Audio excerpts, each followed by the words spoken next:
Kentucky basketball currently is just flat out embarrassing itself.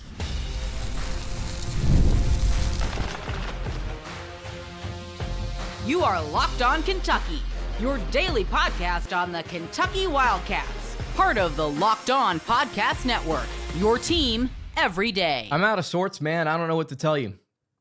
What's going on, Big Blue Nation? Welcome on into Locked On Kentucky, your daily Kentucky Wildcats podcast. I'm your host, Lance Dawe. Tonight's episode, we're talking about the 73-68 loss to the Missouri Tigers at home. First time since the late in the Tubby Smith era that the Wildcats have now started 0-2 in SEC play. First time Missouri has won ever at Rupp Arena, a game that Kentucky led late with 4.5 minutes to go, led by 8 points, and yet they lose by 5. Don't really know how to start this one. Because I've spent the last half hour trying to decide what direction to go in. Do I overreact? Do I freak out, as I really would like to do right now? Do I say the season's over? Do I say Pope should be fired? Do I say the team? So, what do I say coming out of this game? Because you were a double-digit favorite at home after just a flat, lackluster performance against Alabama, where you can't get anything going on offense, and it's clear you're just not in the upper echelon of college basketball this season. You return home against a team that, frankly, you should have beaten, and you just squander an opportunity to get a home win. Today's episode is brought to you by FanDuel. The college football playoff is here. It's almost over, and FanDuel is the best place to get into the action all playoff long. So visit FanDuel.com to get your college football playoff profit boosts every game day. Really appreciate you guys tuning in. If you are tuning in on the live chat here tonight, sound off. Let me know what you think, because I think we're all thinking the same thing. I said coming into this year, I said it on the show, one of my New Year's resolutions was to try and be more positive, was to try and be more optimistic. And it's really hard to continue to defend this team after a slap in the face like this, where it's not necessarily a lack of effort. It's not necessarily a lack of talent per se in terms of individual guys on this team, which obviously that's part of it, but it's not like the sole reason. The team is just not very good. They're just, this is the first time in my 5 seasons of doing this where Kentucky is just clearly not a good basketball team. And I said this on the most recent episode of the show. Obviously, good or bad is relative, right? I think that relative to the average Division I college basketball team, Kentucky's pretty good. In fact, I think they've shown that against some of the mid-majors that they played. They've actually absolutely crushed them, right? But against the teams that you want to be competent against, Alabama, Missouri, North Carolina, Gonzaga, Michigan State, Louisville, your arch rival, Kentucky is just not, they are not competent. That's the scary thing, is that they went from last season being so well put together and they executed so well in the big time moments to where now they just look so unbelievably lost. Like, they're the mid-major team that's trying to scrap together a performance to try and find a way to win, and they just don't have the personnel, the mental, the IQ, the playmaking ability, the passing, the decision-making, the defense, the want to, the effort, the anything. This is just not a good team. And I'm really struggling with what to say right now. That's not overly dramatic, because again, sure, you could find a positive side of just about anything. I guess the positive thing to take away from this game is that Kentucky is still healthy. presumably. I mean, the post-game press conference could be going on right now, and Pope could be saying that, yeah, some kid lost their leg out there. Like, I don't.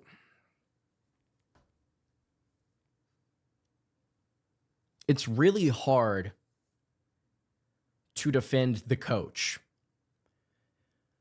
after all of the talk this offseason about what Kentucky spent and the expectations because of the talent they had acquired.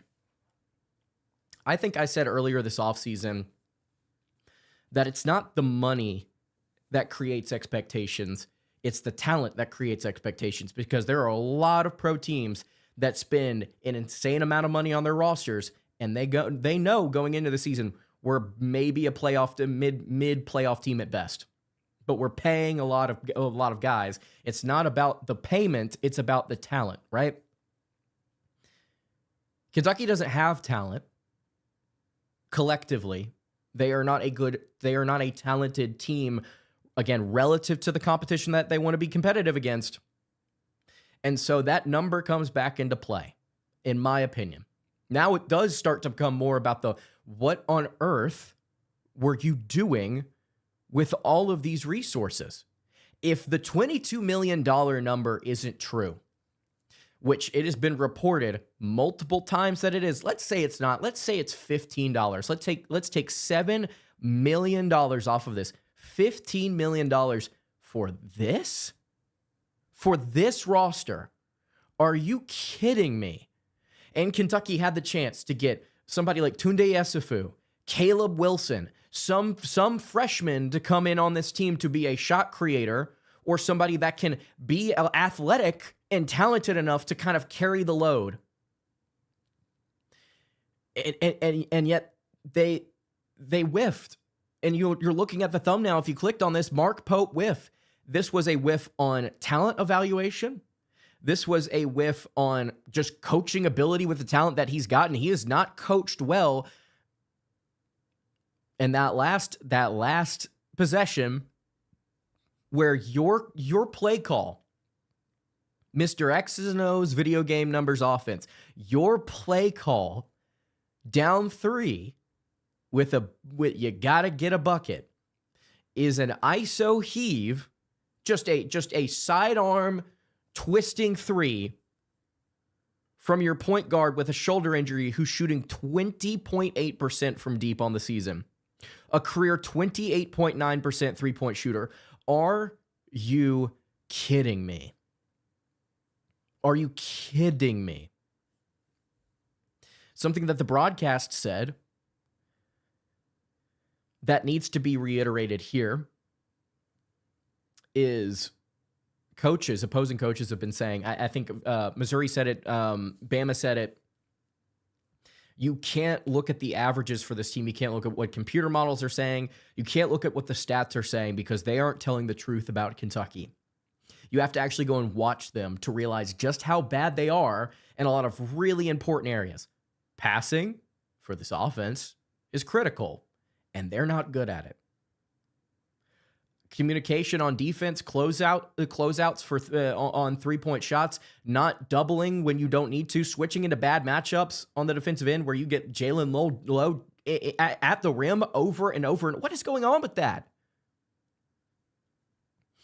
This is a poorly coached team. This is a poorly constructed roster. There's no other way to put it. It is a bad team. This is a bad team relative to what they want to do. And they're still projected to win 3 out of their next 5. They've still got a great chance to go on the road, take one against LSU, go 4-1 or 5-0. They could still beat Tennessee. Tennessee's not a world beater. They're not a world-beating team. You could still find yourself catching fire heading into a huge road game against Vandy. Game you probably don't have the offensive juice to stand up to, and you definitely don't have the defense to play well on the perimeter enough, because we've seen against Bama and Louisville, you're not willing to commit the effort in order to do so for a full 40 minutes. So I hate to say it. The season, I think is lost.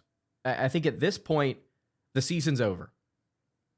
we'll call it at 9-6, 0-2 in SEC play, the season is basically over. And again, I really want to be able to pitch you guys something differently, because I try so hard to satisfy everybody that watches this show, and it's not possible. It's very difficult to do. There's always going to be someone out there that contradicts the opinion that I put out on this show, saying, you don't know what you're talking about, this is going to be good, or you don't know what you're talking about, this is going to be bad. I think that it's very, very, very, very, very difficult right now, outside of the fact that they are healthy. They're playing bad healthy. Like, there's no excuse now. There's nothing to point to say, this is why Kentucky turns it around.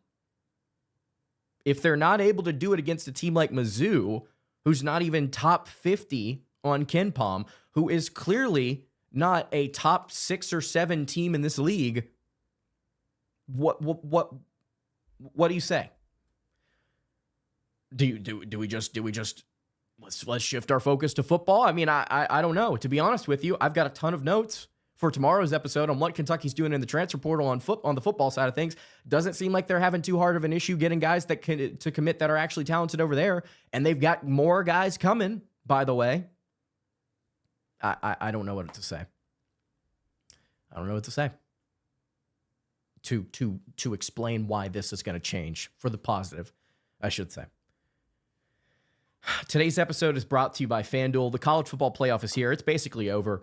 FanDuel is giving all customers even more ways to get in on the action every single game day of the playoffs, because right now, every college football playoff game day, FanDuel users get a profit boost waiting for them in the app. You can use the profit boost on the bets you already feel good about. You can ride with the favorite when you think a team controls the matchup, like maybe you want to place something on Miami tomorrow over Ole Miss because they are the favorite despite being the lower seed. You want to take a shot on the underdog. You want to take a shot on Oregon. Take a shot on the Rebels like I mentioned.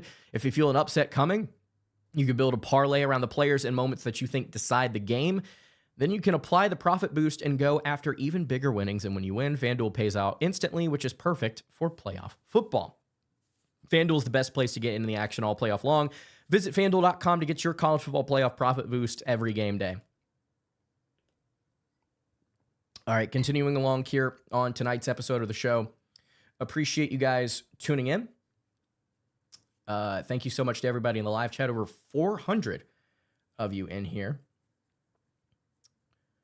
which is really awesome that all of you get to kind of wallow in this frustration and pity with me. Oh, look, UConn came back, beat Providence in overtime. And it'd sure be nice, I should say, to find a team like Providence every other week to play. But unfortunately, I don't even know if Kentucky could beat them. They couldn't beat Georgetown, who is clearly not that good of a team.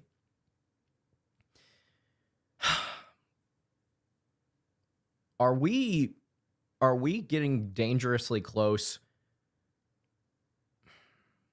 I won't even say that. Here's what I'll say. I think it was time for Coach John Calipari to leave Kentucky whenever he did. In fact, I if I had to guess, it was probably at least a season too late, if not two. So Pope's failure does not mean that Cal walked out at the wrong time for Kentucky. I think it was the right time for both parties to separate. However, I am starting to have questions, a serious conversation about Barnhart and this administration and how they handled the hiring process for Pope, because there are so many coaches that you could have gone after and gotten that will give you some baseline performance while also actually recruiting talent.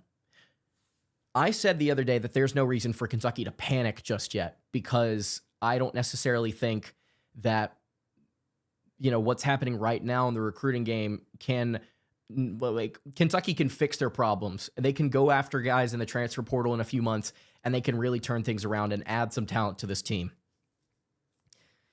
Not being able to win, just looking like crap right now isn't helping Kentucky there. Pope wanting kids that want to play for the name on the jersey and nothing else isn't helping Kentucky. JMI being really, really, really unclear with their contract language and the money they want to provide to this university is not helping. Kentucky, right now, the best program in college basketball has been up until this point, is just shooting itself, not even in the foot, but basically in the heart over and over and over again. It's asking to die. It's begging to die with the way that they are operating right now. They want to fail. They want to lose. They're asking for it with the way that they're going about everything right now. They are begging to not be anything. Not even just competent. They're begging to be bad. They're begging to be bad. And again, I don't know when it turns around. You've got Mississippi State on Saturday. Cool. That's another team that I would think you would have a chance against. You're favored by 8 right now, according to computer models. You were favored by double digits against Missouri, and you lose the game by 5. So I don't know. I don't know. With the way that this team just simply cannot move the ball on offense, pass the ball around, and the turnovers when it matters, and Mohamed Diabate not being able to hold on to the ball at all. I don't forget about the officiating. The officiating was not what lost Kentucky this game. This was a very poorly officiated game on both ends of the floor, super inconsistent. People were hacking each other. There were travels that weren't called. There were double dribbles that weren't called. Forget that. You wouldn't be in this situation to complain about the officiating costing you the game if you weren't as bad of a team as you are. If you were better, if you had better spacing, and if you knew how to run offense, that wouldn't be a problem in this one. You would have won this game by 15. Last year's team would have won this game by 20. It's just such a poorly constructed roster. And I didn't even read the comment all the way through, so I'm just going to go off of just a thought here. Somebody mentioned something about Arkansas just now. This time last season, Arkansas looked like they were dead. Except the problem with Arkansas is they actually still looked like they knew how to run a team. This team they freeze on offense. They don't make the right decisions when they try to. They're seconds late. I don't understand the mental roadblock for some of these guys when the opportunity arises. I don't understand this roster construction. This was a poorly constructed roster. We're running 2 big lineups. We have 2 centers who can't shoot on the floor basically half of the game, if not longer.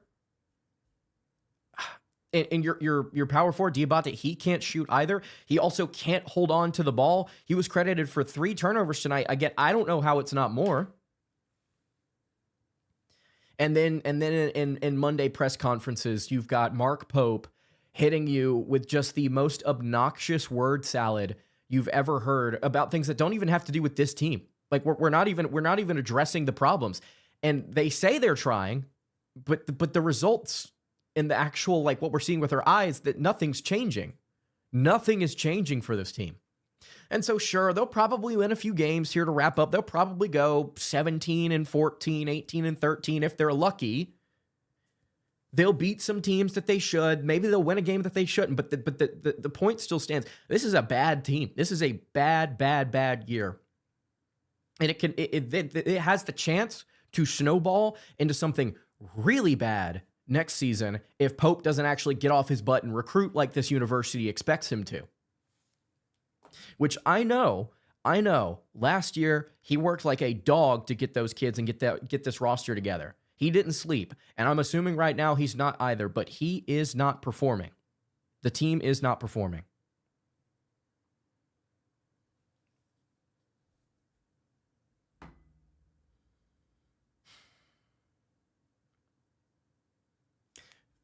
As far as this game goes, I think that you got to make your layups. I mean, shoot, Kentucky had a chance to tie the game.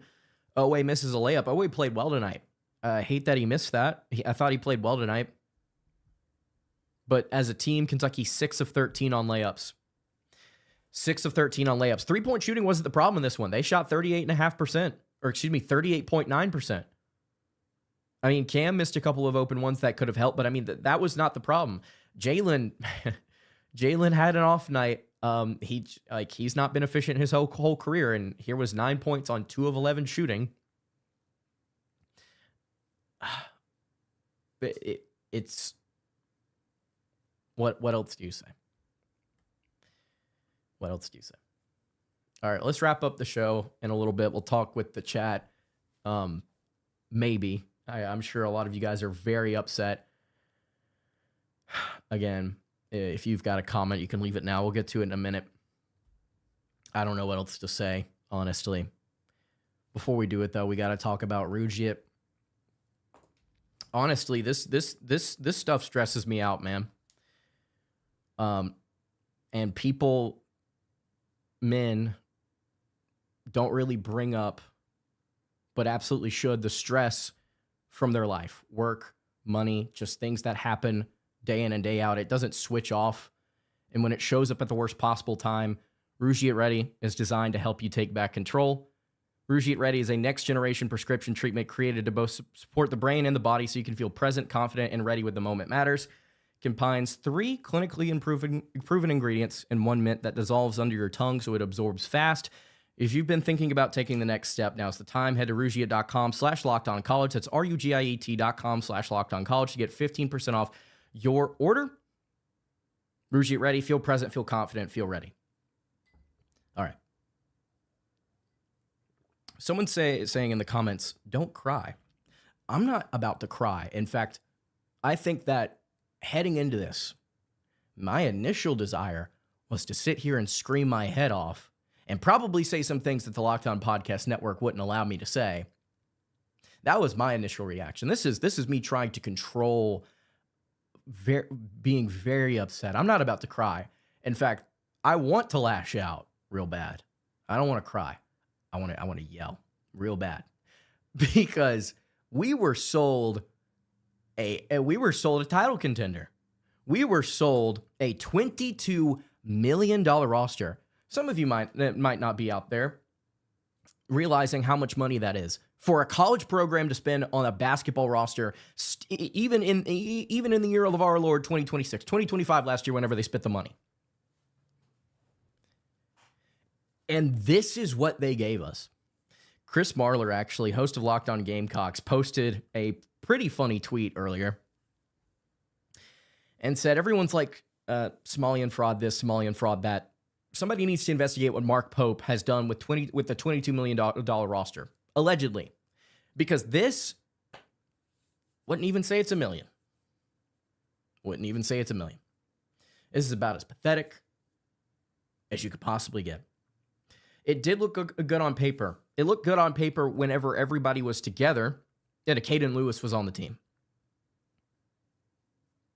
And then Caden Lewis left.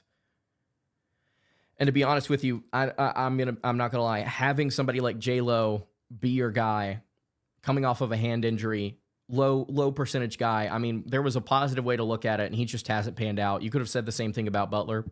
Excuse me, as far as just an inefficient point guard, but at least Butler could play defense. Low can't. And when I say that, I mean, like, with all due respect, Butler was tabbed as one of the best defensive players in the country. Low just isn't anywhere close. About 20 pounds lighter and just does not have that ability. So Aberdeen was a role player at Florida, who they're trying to make into a point guard, and the ball just sticks to him. He's got to let the ball go, and he just doesn't. It's just not. He's just not cut out to, honestly. And some of you said this offseason, like, no, he's a better point guard than he would be a 3. Aberdeen's would be a better 3. He'd be a better spot up guy that can play at 6'5" at small forward in a smaller lineup. That's what, coming off the bench for 15 minutes a game. That's what he would be. And yet he's a 28-minute-a-night guy that's taking shots that he has no business taking in important moments. Diabate is a power forward that can't shoot, and with Yelovich being what he is, non-existent, basically. I mean, you've got no floor spacing. You've got no shooting at your guard spot. Colin Chandler is a shell of what we expected him to be. Trent Noah's not playing. Jasper's not playing. And even when he is, like, they're not shooting well. They've been in a slump. And some of you have said, well, he's going to break out of it. It's just been so consistent against Power 4 teams, basically, power conference teams, that, I mean, there's no reason to believe that they'll just snap out of it. Cam is just Not as good as he was at Tulane. Not as good as he was at Tulane as far as shooting. Whoever said JQ's a lottery pick is insane. He probably still is. I mean, this is a really bad situation for him to be in right now, man. Yeah, he's not coming back. No, he's going to the draft. Like, regardless. I mean, with somebody as physically talented as him, I mean, why not? We also had Carr at the 4 who could stretch the floor. However, Pope has not found anyone who can replace that piece. It is crazy, great Kentuckian. It is crazy the work that Amari Williams and Andrew Carr did for that team last year. Two incredible players that I'm really going to miss. Lowe has the ability for defense. It's all about effort. He does not. Unfortunately, with the shoulder injury that he has, and he said this multiple times, and he came out and said it earlier this week, about how there are so many different things that he wants to be able to do on both ends of the floor that he just can't. And if you watch the games, you can see it. He is not capable, even if he wants to give the effort, of playing good defense because, again, he's undersized. He's about 20 pounds lighter than Butler was, and he is not physically capable because of his injury. It's a size problem. It's an injury problem. He can give all the effort he wants. It's not going to pay off. And it sure as crap isn't going to pay off whenever you're sitting down low at the rim against a 6'9" power forward who's been playing at a power conference level for 4 years. That Kentucky has switched into that matchup. What's your thoughts on the Lady Cats this year? They've been great. They've been really good. I've liked watching them. They've been fun.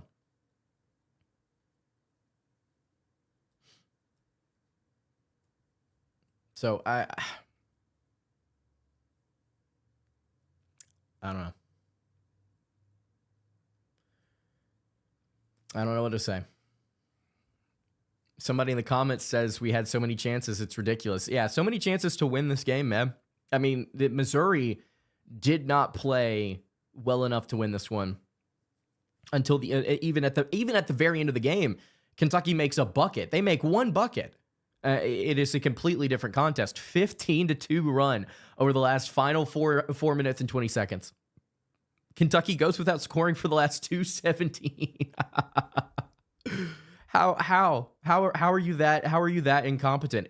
Like, game in and game out. Amari saved our season last year. He was special. He was special. That team was really fun, man. That's the most fun I've ever had in a season, period. And this is the least amount of fun I have ever had in a season, period. And that includes the season with Oscar Tshiebwe coming back and Kentucky falling flat on their face. I mean, this year, there's no hope. I'll take a bad back Andrew Carr over this front court. This Andrew Carr performance was sponsored by ibuprofen. Lowe's on the bench with a minute and a half left. Why? I don't know. The Hogs went 0-5 in the SEC. The Hogs also had a roster full of 5-star talent and a coach that could pull them out of it. I hate to say it. Yikes. A coach that could pull them out of it. TBH. And a much, I think, more competent SEC slate and some prime opportunities that they took advantage of. Kentucky doesn't have the offense to do it. Missouri shot over 61% from the field. They shot 52% from the floor and 35% from three, which is too efficient. And the second half, they went 3 of 7 from deep. You can't have that happen. You just can't have that happen.